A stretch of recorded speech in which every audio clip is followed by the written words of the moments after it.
Dímelo, mi gente, what up? It's your boy Gus from GusVillaJewelry.com, back with another Q&A Fridays where I answer your 30 hot questions about jewelry. As always, everybody knows the rules. One bite ever knows the rules. I put up a post on Instagram. I ask you to ask me anything your little heart desires about jewelry and watches. And this week, I actually got some questions from our last Q&A Fridays video. We're going to be answering those today. Things like, why do we jewelers flashplate jewelry? And where the hell do we source our materials from? Where are we getting all this gold and silver that we're actually using on our pieces? All these answers and more in today's episode. Without further ado, creep, hit me with that intro music.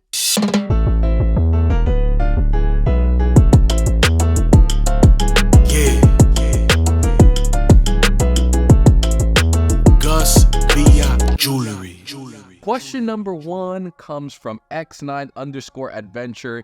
He wants to know, what is the last day to purchase gold over silver? That has been the response I've gotten from the last week's episode of Q&A Fridays when I said that we were going to be doing away with gold over silver. I knew it was going to be bad. I didn't think it was going to be this bad.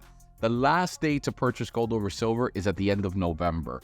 After Black Friday, I will not be putting it on the website. The only way that you're going to have access to anything in gold over silver at that point is either we have it in stock because it's one of our remaining pieces, or it's anything maybe over 500 or 600 grams. Otherwise, I will not be doing gold over silver. So you have until the end of November if you're interested in a piece that's plated silver with gold bonding on top of it. Go on our website, order it now, because after November, you will not see it anymore, and you're going to either have to be forced to buy silver or actual gold.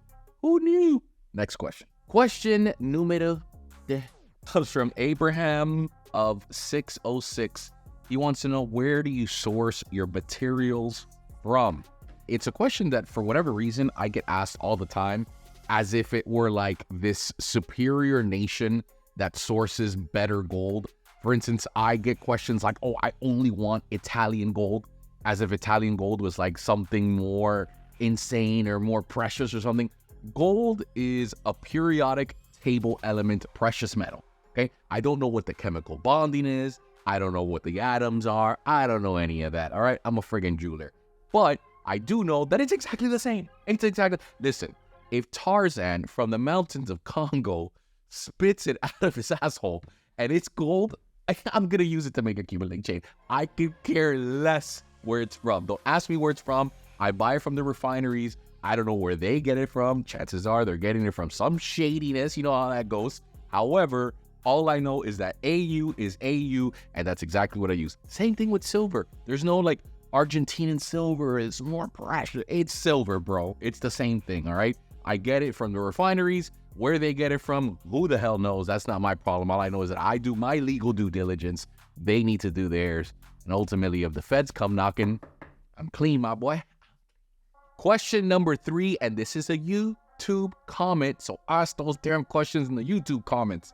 It comes from Zoof1. Gus, why the flash plate, especially on 18 karat chains and above? The flash plate is such a hot debated topic ever since the world of the internet knew what flash plating was. Before, 5 years ago, we used to do chrome dips all the time. It's been going on for 20, 30 years. But the minute the internet trolls came out and were like, don't flash plate my stuff, all of a sudden it's like taboo to flash plate when it was literally being done for 20 years. But let me explain to you what flash plating is for. If you show up to, let's say, for instance, a McDonald's commercial, are they going to slap that disgusting McDonald's burger on that commercial? No, you're going to paint it. You're going to make it look beautiful. You're going to make it look super, super nice, because it's all about presentation. It's all about that wow factor, right? Same thing happens with a jewelry piece. Chances are there's a little bit of solder somewhere, maybe a little bit scuffed up, maybe there's a little scratches or something like that, or you want to protect the piece. You flash plate it for 2 main reasons: to cover up any imperfections that the piece has, so when the piece is opened up, people can say, oh my God, this is beautiful, or to actually protect the piece. Let's say, for instance, you're going out and you're popping bottles to the club. Again, I don't know why the hell I keep saying popping bottles in the club, but let's just say you're doing that, right? And you get the bottle, you spill it on yourself and it's all stained and stuff like that. You scuff up a chain. If it has no protective coat on it, chances are it's going to scratch a little bit easier than if there was a nice protective coat on top of it. Guys, there's nothing wrong with flash plating your jewelry. Stop it. There's no, oh, I want the natural color of gold. I can make that natural color of gold look whatever I want it to look like. It doesn't matter. Unless you're getting 22 karat, I manipulate the color of the gold. Look at me, sure. I'm the captain now. There's no like golden standard. Oh, my gold should look like this. No, bro. Let people flash plate your piece. Trust me, it's a good thing. It's as if I broke my leg and you're like, no, don't put a cast on it. The internet says they don't do it. Stop being ridiculous. Flash plate your pieces. It's going to only protect it and cover up any sort of little imperfections it has. Why wouldn't you want that? Jesus Christ. Jesus Christ! That's what we do it for. We love you, God. Why? Answer that. That should be the question. Question number 4 comes from Average Genie X99. I totally butchered that name. Are you able to make a more pink or red tone Cuban link instead of your typical rose gold color? Let me tell you what actually makes rose gold. People have no idea. They think that rose gold comes from the ground and gold is only yellow. No, there's no such thing as white natural gold or rose natural gold. No. All you're doing is you're mixing it with a different alloy. In this particular case, the only alloy that makes something rose, copper. That's it. It has a bunch of copper in it. And then with certain mixtures of copper and zinc or platinum or palladium, blah, blah, blah, blah, blah, you make different shades of pink. And then when you mix it with the yellow, hence the rose gold.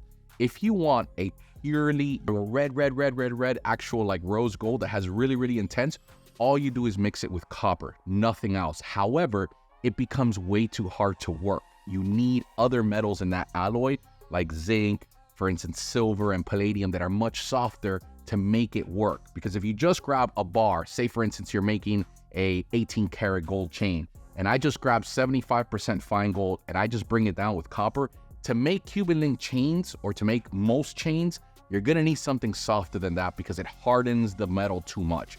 You need some sort of silver, something in there to spice it up. So as much as you want to have that really red, intense color, you still need to worry about how the hell am I actually going to work with this with my hand? Because if it makes it unworkable, then you're either way. So you got to put something else in there. Question number 5 and final question of Q&A Fridays comes from no creative username. Can a Cuban be filed more to bring the thickness down and allow the buyer to get a wider without it weighing a whole lot? Let me give you the typical example of what this question means. Let's say, for instance, I go down to one of these little jewelry stores that think they know what they're doing, and they ask, hey man, I want a 22 millimeter, but I want it to weigh 500 grams. So in other words, I want it to look wider, but I don't want to have that much weight, hence I don't want to pay so much. So they ask the jeweler to file that chain a lot more, and essentially what you're doing is you're breaking down the integrity of the piece itself. There is a thing called overfiling a Cuban link chain. And what are the cons of that? 2 things. Number 1, it is going to kink like what are we kinking? And number 2, it's not going to lay correctly on your chest. The links are going to be way too flat and they're going to start touching each other on the side. And that just leads to a badly worn chain. Now, can you file a chain flatter than other people? Yeah, of course. There are certain shops out there that like to file it very, very flat. However, there's a limit to what you can do. I can't create miracles. You can't come in here and say, hey, I want a 9 millimeter chain and all I want to do is give you 80 grams of gold. It doesn't work that way. There's a certain limit that you could push it. Can you push it a little bit more? Maybe, but I don't like doing that. I'm not going to compromise the quality of the chain, how good you're going to have this experience once you have it with you long term, just because you want to save a couple of bucks and because you want to floss with a bigger size millimeter, paying a little bit less. That's not this shop. I'm not going to do it. If there's other shops out there that do it, that's on them. But me personally, I'd rather you spend a little bit less money and have a better quality chain. I can't tell you how many times people call me and say, hey, Gus, my chain is kinking. Why the hell? It's because your guy is overfiling your chain. Stop doing that. So to answer your question, yes, you can do it. Do I recommend it?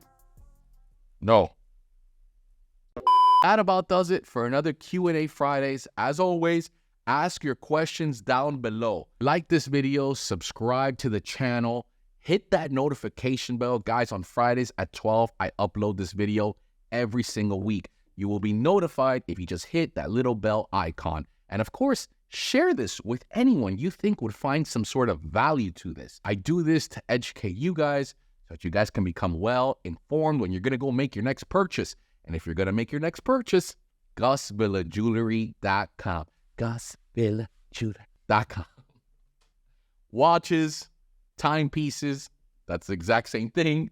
Pendants, chains, you know the drill. Just go on GusVillaJewelry.com. Our number's on there if you would like to speak to someone as well. If you guys have sent some sort of messages, I sometimes read it in the comments, and it says, hey, you guys haven't gotten back to me. I have a crap load of subscribers on TikTok, on Instagram. Sometimes we can't get back to you. But hey, here's an idea. There's a telephone number on the website. Pick up the phone and just call us. We're here to help you out. See you guys next one. Holla at me.